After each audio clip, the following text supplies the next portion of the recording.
tu profe de RI, profesor de Relaciones Internacionales, amigo de esta familia Sin Censura, para platicar de temas importantes que vamos a poner sobre la mesa. Profe, ¿cómo te va? Te mando un abrazo, buenas noches. Hola, mi querido Vicente, pues muy contento de estar como cada viernes en Sin Censura, listos ya para darle el análisis, querido Vicente. Oye, antes de entrarle a tus temas, a los temas en los que tienes toda la expertise, déjame preguntarte tu opinión acerca de este mensaje que publica en redes sociales Claudio X González, porque no sé si deberíamos de empezar a buscar un lugar a donde irnos. Bueno, ojalá que sea por allá del 2056, cuando regrese la oposición, los conservadores al poder. Dice Claudio X González: la llamada 4T, una gran farsa, acabará mal, muy mal. Hay que tomar nota de todos aquellos que por acción o por omisión alentaron las acciones y hechos de la actual administración y lastimaron a México. Que no se olvide quién se puso del lado del autoritarismo populista y destructor. Cayeron bien las clasecitas que les vino a dar Santiago Abascal, el de Vox, a los panistas, a los conservadores, para que hasta Claudio X González saque lo más rancio, ¿no, mi querido profe? A mí me parece muy peligroso, me parece que no tenemos que tomárnoslo a juego ni en broma, y también me parece que las autoridades correspondientes tendrían que tomar nota de este antecedente, que es sin duda alguna apología del odio, Vicente. Y realmente estamos viendo que un empresario que fue muy beneficiado en épocas anteriores, que evadía impuestos, que tenía acceso hasta la oficina principal de Los Pinos, cuando Los Pinos era la sede presidencial, pues ha perdido bastantes privilegios.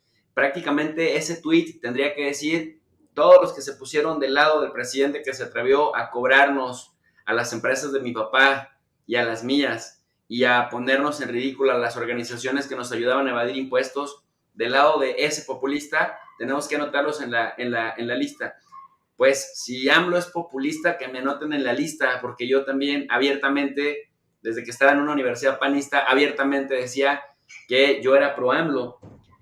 He criticado muchas veces al presidente, me parece que hay que decirlo con todas sus letras, muchos se esconden bajo la objetividad de la academia. Yo abiertamente te consta que lo he venido sosteniendo, que yo no sabía mis compañeros, pero yo en particular sí me asumía como alguien pro AMLO, y me parece que esto que hace este señor X González, no hay que menospreciarlo y no hay que dejarlo de lado, porque eso de que no se olvide quién se puso del lado del autoritarismo populista y destructor es como cuando ocurrió el genocidio en Ruanda. Un genocidio, mi querido Vicente, de acuerdo a lo que dice la Corte Penal Internacional en el Estatuto de Roma, justamente tiene que ver con violentar políticamente e incluso, ¿no?, pasar al grado de exterminio a quienes tienen una ideología, profesan una postura política concreta y se ve violentada en razón justamente de eso. Entonces, que nos violenten y que nos lleven a tiempos imperiales o a tiempos de la Santa Inquisición, en donde pensar distinto a lo que era el statu quo dominante es meritorio de que nos anoten en una lista. ¿Para qué? ¿Para cobrarnos qué? ¿Para no darnos trabajo? ¿Para perseguirnos? ¿Para violentarnos? ¿Para desaparecernos? ¿Para qué? Sería la pregunta. Entonces, no sé si por ignorancia o no sé si por un valor sobreestimado de este individuo, que se cree que sus millones lo pueden hacer una persona pues que se mantenga impune, pero raya incluso hasta una actitud un poco genocida, Vicente. Digo que un poco porque justamente así es como se empiezan los grandes genocidios en la historia de la humanidad. Oye, profe, ojalá que Claudio X González no platique seguido con Francisco Martín Moreno, el autor, escritor Francisco Martín Moreno, odiador de Andrés Manuel López Obrador. Acuérdate que dijo que hizo referencia a quemar a los morenistas en el Zócalo. Por eso te digo, ojalá que no platiquen muy seguido, porque con esto que escribió Claudio X González, ay, nanita. Sí, sino entre el falso historiador, entre Pedro Ferriz de Con, el falso periodista, entre este falso empresario que se siente muy neoliberal, pero siempre quiere vivir a costillas del Estado, ya sea evadiendo impuestos a través de que hacen tranzas con los contadores o a través de que hacen donaciones a fundaciones que ellos mismos se inventan justamente para evadir. Pues ahora que nos vengan a decir que los que estamos mal somos los que apoyamos por una opción política en una democracia, Vicente, sí me parece que habla de su talante autoritario y bien lo dijiste al inicio de la entrevista, parece que sí tomaron nota de las clases que les vino a dar Santi Abascal de Vox y bueno, también este señor Agustín Laje y toda esa cúpula ante la cual el tumbaburros decía que era una misión de Dios. Probablemente también este sea el plan de Dios en su cabecita de esta gente que de verdad da risa por un lado, es decir, da risa que en pleno siglo XXI siga habiendo gente que tenga este tipo de comportamientos inquisidores, pero al mismo tiempo, ya cuando no nos da tanta risa, es cuando esto se pueda generar, se pueda crear apología del odio a quienes pensamos de una manera particularmente política y que cuando regresen estos individuos al poder tomen represalias, ¿no? Porque así son los fascistas, Vicente, así son las fascistas. La gente tendría que revisar qué fue lo de la noche de los cuchillos largos y también qué fue lo primero que hizo Hitler cuando tomó el poder en Alemania en 1933. A los de su mismo partido se los descabezó, Vicente. Entonces, y todo empezó con comentarios de este tipo. Entonces, no es cosa menor y por eso me parece que es bueno que no olvidemos que un 22 de octubre, Claudio X González decía, hay que tomar nota de todos aquellos que por acción o por omisión alentaron las acciones y hechos de la actual administración, porque es una amenaza contundente. Ahí está escrita. Así es. Oye, profe, pues los temas que allá se habían hablado para conversarlos aquí en Sin Censura también están para dejar la víbora chillando, sobre todo este que te propongo para iniciar o para continuar, que Trump cumple y crea su propia red social después de que lo banearon, lo expulsaron de Twitter y creo que hasta de YouTube. Regresa Donald Trump con su propia red social. Échate ese trompo a la uña. Y además lo hace de una manera muy contundente, Vicente, porque le pone truth, ¿no? Verdad. Entonces, primero, muy inteligente, está desafiando, digamos, al statu quo dominante en las plataformas digitales. Además, Vicente, para crear esta red, primero creó una empresa que 6 meses después ya tiene 300 millones de dólares, ya ha ganado 300 millones de dólares y además ha pedido a los seguidores del Partido Republicano que todavía confían en él que pues que se mochen, que colaboren para que esta red social se convierta en una realidad, sea autosustentable y le permita, pues literal, a sus anchas decir todo lo que decía en Twitter, razón por la cual ganó la presidencia en 2016 y que además lo reposicionen en el contexto de las próximas primarias, que ya, mira, estamos a 1 año y medio, o sea, el tiempo va volando, apenas salió de la presidencia y ya está reposicionándose porque en el ala republicana más conservadora, pues en este momento no hay quien pueda competirle todavía por una candidatura presidencial. En el momento que Donald Trump diga que tiene interés de reelegirse y de competir contra Joe Biden, en ese momento Ted Cruz, Marco Rubio, Liz Cheney, incluso Thomas Kissinger, el senador, el diputado congresista republicano que junto con Liz Cheney, la hija de Dick Cheney, ex vicepresidente de Estados Unidos en la era Baby Bush, que también pues son extremadamente conservadores, pero más pragmáticos, más arrodillados frente al establishment globalista, pues en ese momento van a desaparecer. ¿Por qué? Porque si ahorita han logrado hacer que el número de menciones sobre Trump haya reducido un 95%, ya con una red, con una plataforma a la que Trump convoque, pues con su capacidad mediática, el núcleo duro va a estar ahí presente y me parece que se puede convertir en un fenómeno imparable, más cuando Joe Biden, Vicente, va en caída libre, de acuerdo a este sitio 538, 538, que lleva, digamos, es una encuestadora de encuestas, prácticamente dicen que los números de Joe Biden pues ya están de 34% para abajo. Es generalmente normal en casi todos los presidentes de Estados Unidos, con excepción de Baby Bush, que a los mismos días que tiene en este momento Joe Biden, pues se le vino lo del septiembre 11, y bueno, eso lo mantuvo con niveles de aceptación respetables, pero Joe Biden va en caída libre. ahora sí que como Alex Lora, Vicente, nada le sale bien, como dice la canción, nada le sale bien porque las 2 o 3 cosas que había por decreto eliminado, pues ya se los echó para atrás la corte, como el quédate en México o permanece en México para los centroamericanos, que convertían a México en un tercer país seguro, se lo echaron abajo. El tema de la vacunación, primero se convirtió en un acaparador de vacunas y después, aunque ha estado donando las que casi están a punto de echarse a perder, pues hay un 35% de la población estadounidense terraplanista y antivacunas que por ningún motivo se ha querido vacunar, y el problema de los muertos y de los contagios de COVID en Estados Unidos pues sigue siendo bastante importante. Y por otro lado, pues el asunto de Afganistán, que desmoralizó al núcleo duro del Pentágono, pues han hecho de Joe Biden que se vea como un presidente que no está dando resultados, a pesar, Vicente, de que Joe Biden ha intentado hacer el ABC en la política tradicional, pero Trump, hábil como es y un showman como suele ser, pues ya le está dando por el lado que mejor sabe, ¿no? Si me bloquean los medios tradicionales y me bloquean las plataformas digitales, pues tengo los suficientes millones y la suficiente capacidad empresarial para crearme la mía, y que ahí sea un termómetro para ver qué tan rentable puede ser una candidatura republicana para disputarle a Joe Biden la reelección, si es que Joe Biden todavía tiene cuerda para ello, Vicente. Fíjate nada más cómo son las cosas, profe, ¿no? Esta red social de Donald Trump explota en Wall Street, es todo un éxito. Esto te habla del arrastre que sigue teniendo Donald Trump en un sector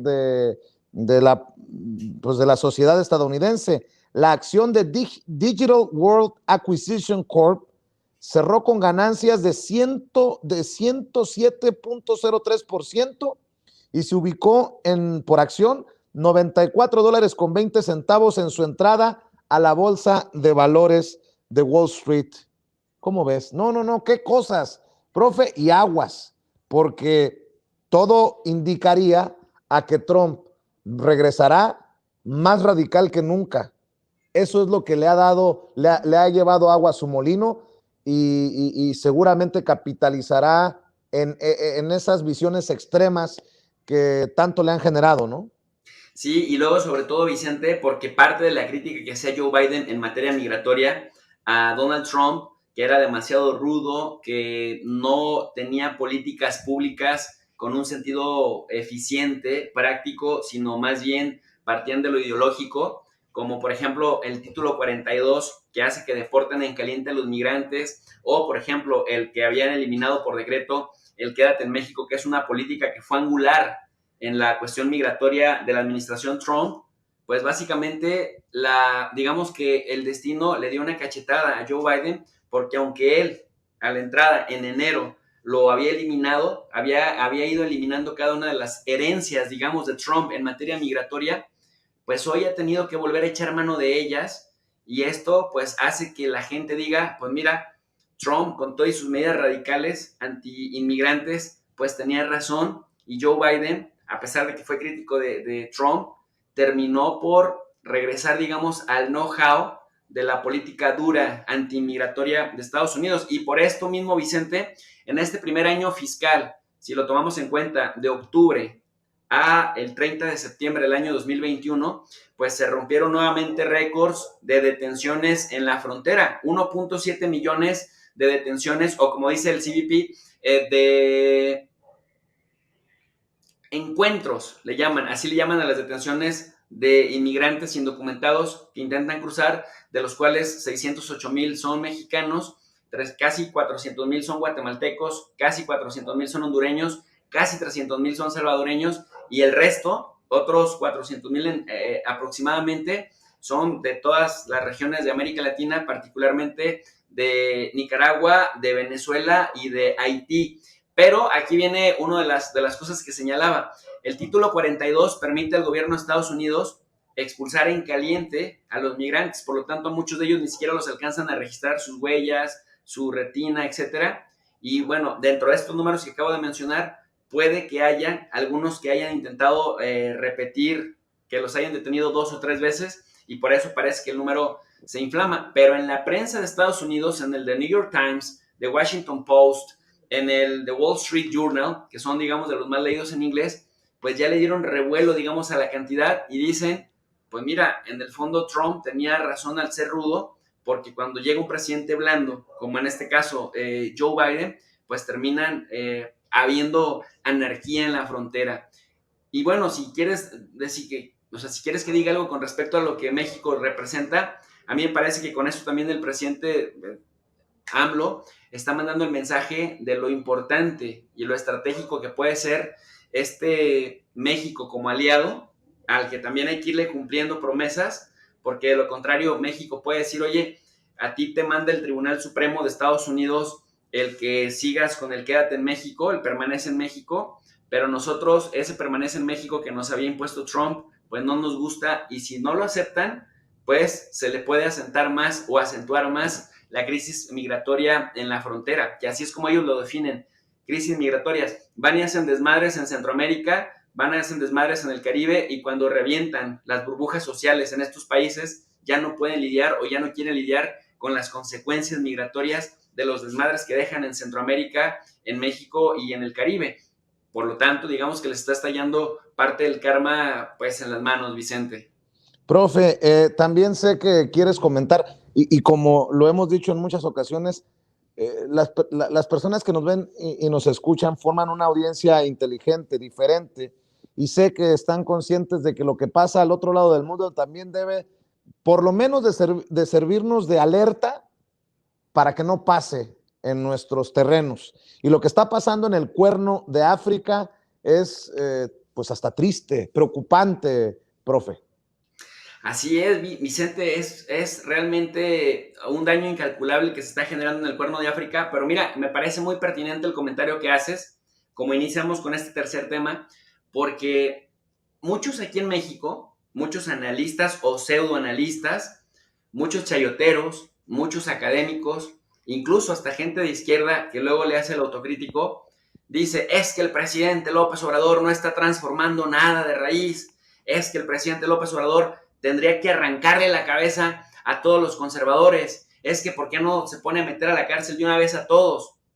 Y el presidente López Obrador alguna vez, allá en 2017, o ya, no sé si ya era presidente electo, había dicho que él prefería llevársela con calma, porque si se ponía a perseguir delincuentes y a corruptos, pues no iban a ajustar las cárceles. No sé si recuerdas Sí, esta declaración. Bueno, mira, para la gente que luego es muy desesperada y que cree que el presidente es cobarde o es nervioso, déjame te cuento lo que pasó en 2 minutos en Etiopía. En Etiopía, en el año 2018, casi el mismo año en que llegó el presidente López Obrador en México, pues allá llegó un primer mandatario joven que tiene, bueno, en ese momento tenía como unos 42 años, ahora tiene 45. Se llama Abiy Ahmed Ali. Es miembro de la tribu étnica mayoritaria. Etiopía para esto es un país que tiene 95 millones de habitantes. Es un país, Vicente, que pone el orden en el Cuerno de África. El Cuerno de África lo componen parte de Sudán, parte de Eritrea, Djibouti, donde Francia tiene su base militar más fuerte fuera de Francia, lo comparte Somalia, y bueno, parte de Kenia y bueno, toda la región de Etiopía.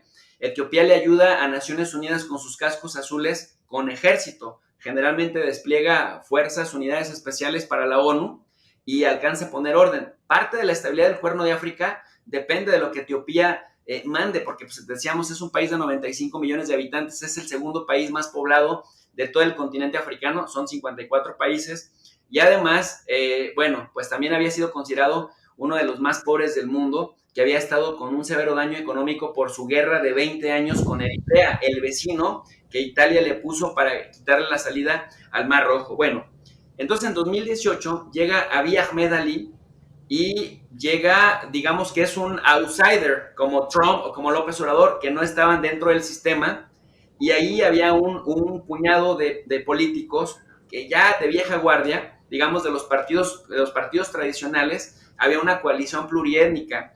A estos se les hace llamar los miembros del Frente para la Liberación del Pueblo de Tigray. Tigray es un estado, hay 10 estados en Etiopía, o les llaman ellos regiones. Es una de las 10 regiones que tienen como el 6 o el 7% de la población total, unos 5 o 6 millones de habitantes ahí en Tigray, pero queda, digamos, en la frontera con Etiopía y con Eritrea, y es donde había estado, digamos, la gente más preparada para la guerra porque les ha tocado hacerle frente a los eritreos. Y pues cuando llega este señor Abiy Ahmed Ali, este sí llega diciendo vamos a luchar contra la corrupción, crea un partido que se llama Partido de la Prosperidad, el PP, y cuando gana las elecciones en 2018 empieza a quitar algunos de ellos de los puestos claves de Addis Abeba, la capital de Etiopía, pero también empieza a meter a unos a la cárcel y a otros pues prácticamente les quita todas las posiciones de poder. La reacción de esta gente, de los políticos tradicionales que tenían 30 o 40 años en los puestos claves del gobierno en Etiopía, pues es irse a Tigray, ¿no? Digamos como si fueran a Nuevo León, acá, y ahí se rehacen y empiezan a desconocer todo lo que hace el nuevo primer ministro, Abiy Ahmed Ali, y lo empiezan a desconocer. Entonces, una de las críticas más importantes que le hacen es que para 2019 a este señor le dan el premio Nobel de la Paz, Abiy Ahmed Ali, porque después de 20 años acaba con la guerra en Eritrea y bueno, pues el premio Nobel se lo dan en enero del 2020. Entonces esto dicen, no es posible que después de 20 años de guerra, este señor, sin consultarnos, hubiera terminado con la guerra con Eritrea, dando algunas concesiones cuando Eritrea es un país que tiene 6 millones de habitantes. Entonces, nada de lo que hacía Abiy Ahmed Ali les parecía a la gente de Tigray. Entonces, en el punto, digamos, culminante se da que en la fase más horrible de la pandemia, en el verano de 2020, pues el gobierno federal de Etiopía prohíbe elecciones por el tema de la concentración de personas, que no había vacunas, etcétera, y que África sigue siendo pues un continente con muy pocas vacunas por cada 100 habitantes y Etiopía pues todavía peor, ¿no?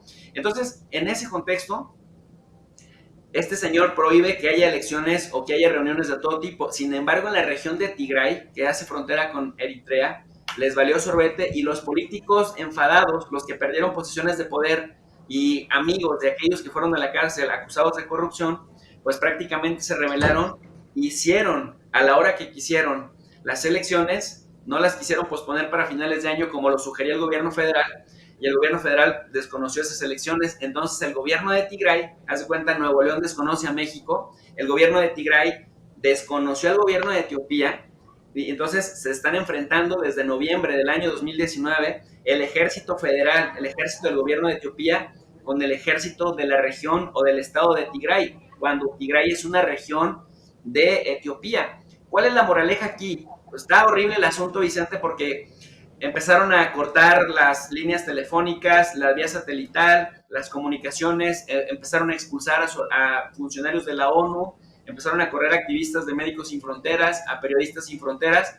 Entonces no se sabe a ciencia cierta cuántos muertos van, pero se calcula que hay entre 12,000 y 15,000 muertos de noviembre del año 2020 a apenas a octubre del año 2021, y hay unos 75,000 refugiados que ya se fueron a Sudán.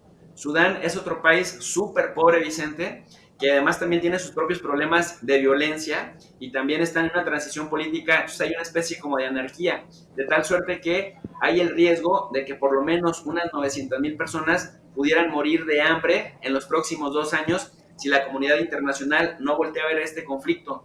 Y entonces nuevamente decíamos, ¿cuál es la moraleja de esto? Que a veces puedes ser joven, puedes ser reformador, pero si en política no eres prudente, puedes provocar a las fuerzas reaccionarias y llevar a la gente a un estadio peor de como estaban pues antes de que se hicieran todas estas, digamos, reformas de combate a la corrupción. ¿Cómo ves? Pues qué interesante lo pones. Ahora podemos entender con una claridad aquello del presidente Andrés Manuel López Obrador de mejor exíjanos más a nosotros y ponerle un punto final del 2018 en adelante, ¿no? O perdón, del 2018 hacia atrás, más o menos por ahí va la cosa.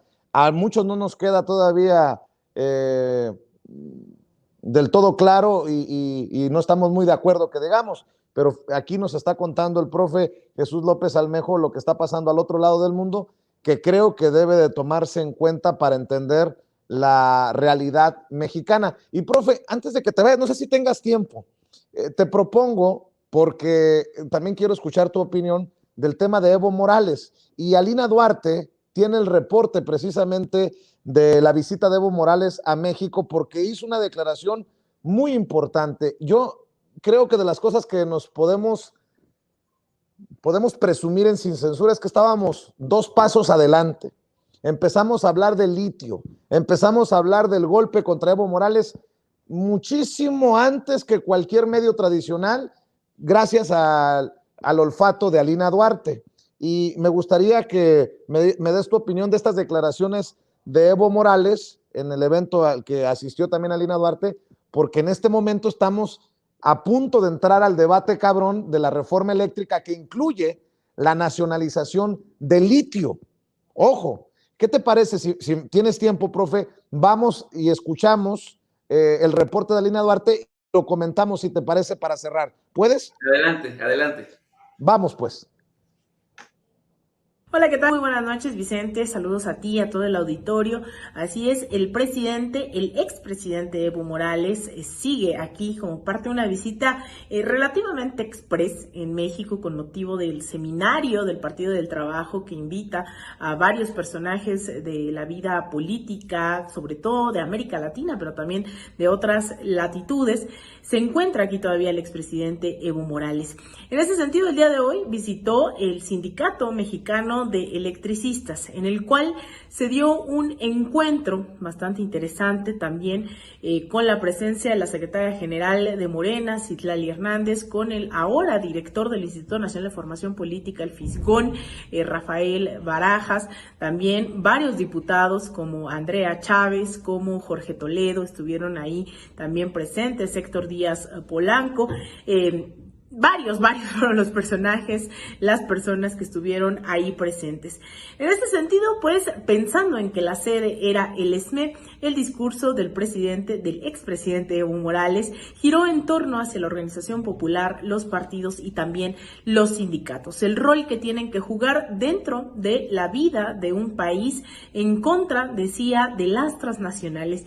En algún momento señaló que los sindicalistas, las sindicalistas, tienen que ser antiimperialistas. Este discurso que ha venido insistiendo, sobre todo durante el último año, como parte de su experiencia, hoy ha hablado en múltiples ocasiones sobre los revolucionarios, las personas de izquierda, no basta con ser progresistas, hay que ser antiimperialistas. Y en ese sentido también habló de algo que nos compete y que hemos puesto el acento aquí en múltiples ocasiones, a propósito de la reforma eléctrica. Bueno, nos compartieron la experiencia también sobre el tema del litio.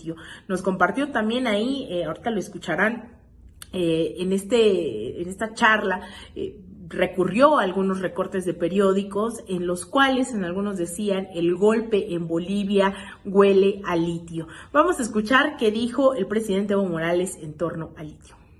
Mira, compañeros, algunos recortes de periódicos. 20 de noviembre de 2019, el golpe de Bolivia huele a litio.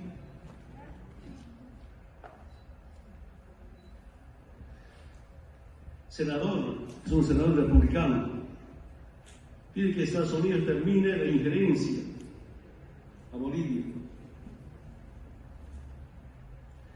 ¿Por qué Estados Unidos podrá estar detrás del golpe de Estado en Bolivia? Por el litio.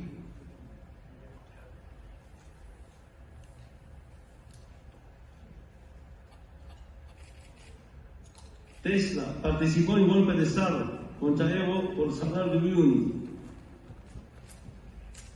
Podemos leer todo cómo financió a los opositores Tesla. Pero ¿qué dice en la parte más importante? Mira, preguntan, ¿no?, al dueño de Tesla, Elon Musk.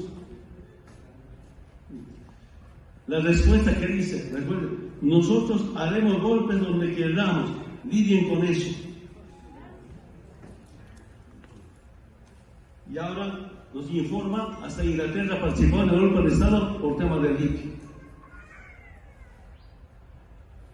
Mis hermanos y hermanos, si poco profundizamos, este país es altamente industrializados, o exageradamente finalmente, la industria de armas. Hermanas y hermanos, no quieren que los latinoamericanos tengamos el valor agregado a otros recursos naturales. Eso también pasa con África. Se quiere una lucha permanente. Después de la nacionalización viene la industrialización. Y hemos empezado con algunos productos, siempre importábamos como la urea, el cemento, pero en corto tiempo hemos empezado a exportar con nuestras industrias, pero del Estado, del pueblo bajo la administración del Estado. Eso nos acepta. No nos aceptan que nosotros podemos industrializar el litio. Largo sería comentarles. Ahí lo escuchábamos, fue una de las tantas cosas que hoy puso el acento, sobre todo en la organización política, en el tema de la nacionalización de los recursos naturales, y vaya afrenta que tenemos aquí en México con el tema de la reforma eléctrica. Eso es un poco lo que habló. También estuvo como parte de los invitados, estuvo también Adán Chávez, pues hermano del expresidente de Venezuela, Hugo Chávez, y quien hoy es embajador ante Cuba, embajador de Venezuela ante Cuba y viceministro también de Relaciones Internacionales del PSV, el partido hoy en el gobierno en Venezuela. También habló de la necesidad de organizarnos y de esta estructura que se tiene o que se puede llegar a armar en América Latina. Entonces, ahí están estos puntos sobre este foro que fue parte de un encuentro también con Morena, fue organizado por el Instituto Nacional de Formación Política y por el mismo partido, en donde acudieron todos estos personajes que ya les señalo. Entonces, bueno, vamos a estar muy pendientes. Uno de los temas, evidentemente, que hablaremos este domingo de 1 a 2 de la tarde, no se lo pierdan aquí en Sin Censura. Ahí estaremos hablando sobre no solamente la visita de Evo Morales, sino nuevamente sobre el tema del litio, con personas que saben del tema. Vamos a estar hablando, claro que sí, de lo que acontece en América Latina, que son bastantes cosas, así que vayan, suscríbanse a nuestro canal y nos vemos el domingo a la 1 de la tarde aquí en Sin Censura. También me encuentran en Twitter como @AlinaDuarte_, en Instagram @AlinaDuarte, en Facebook.com/Alina Duarte Periodista, y nuevamente domingo de 1 a 2 de la tarde. Te mando un abrazo, Vicente, saludos a ti, a todo el auditorio y al equipo de Sin Censura.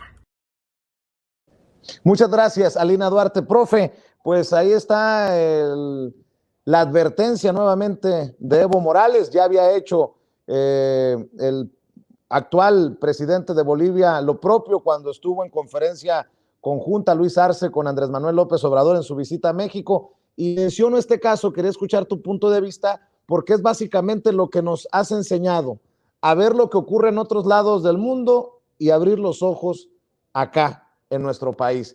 En el momento en que se está hablando mucho de litio en México, las palabras de Evo Morales deben de retumbar duro en las conciencias. Así es, Vicente, pues ya se cumplieron 2 años de este lamentable golpe de Estado que, bueno, afortunadamente se corrigió hace 1 año con esta arrasadora victoria del pueblo de Bolivia, que regresan a Luis Arce, quien era la mano derecha de Evo Morales, a la presidencia y al poder político de Bolivia. Me dio mucho gusto cuando supe que Evo Morales, después de estos eventos, había estado dos horas a puerta cerrada con el presidente Andrés Manuel López Obrador. Te voy a decir por qué. Porque aunque el presidente López Obrador es un genio de la política y es un ajedrecista, pues resulta que Evo Morales gobernó 14 años Bolivia, un país pluriétnico, un país que estaba normalizado, Vicente, el golpe de Estado uno tras otro, hasta que llegó Evo Morales, le dio estabilidad a esa institución. Y lo más importante de Evo Morales, más allá del litio, Vicente, es que tiene calidad moral para poder aconsejar a otros presidentes, ahora que él ya no es presidente. Mira, así, por indicadores, hizo tres grandes cosas cuando llegó Evo Morales a la presidencia. La primera de ellos es que mantuvo a raya, y nada más teniendo preparatoria, no fue a Harvard, no se educó en Princeton, no fue a Yale, nada más teniendo preparatoria, Evo Morales mantuvo la inflación cuando, por ejemplo, otros países como el mismo Canadá o Estados Unidos andaban en 6 o en 7%, en promedio en un 5% la inflación, no pasó de ahí. Se supone que la inflación ideal es que no pase de 3.8%, pero entonces 5% no está tan alejado del ideal. Sin embargo, dentro de las cosas positivas, pues acabó con la pobreza o redujo la pobreza estructural de Bolivia, que cuando él llegó en 2005 a la presidencia estaba en 59.6%, y cuando lo derrocan a él,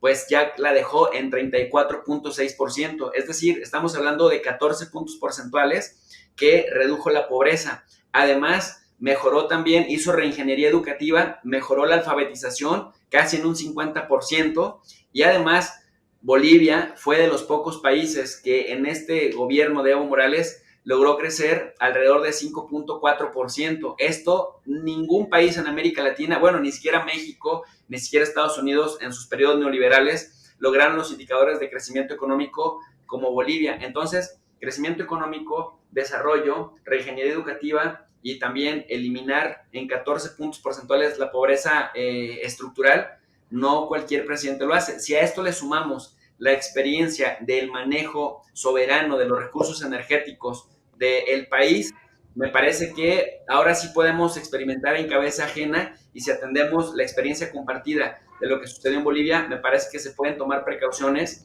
para que no suceda esto en México, Vicente. Así es, profe, pues estoy muy agradecido contigo por darnos claridad sobre estos temas. Te mando un abrazo y ¿por qué no cerramos invitando a la gente para que siga tus clases, para que siga tu canal, tu profe de RI y que siga creciendo?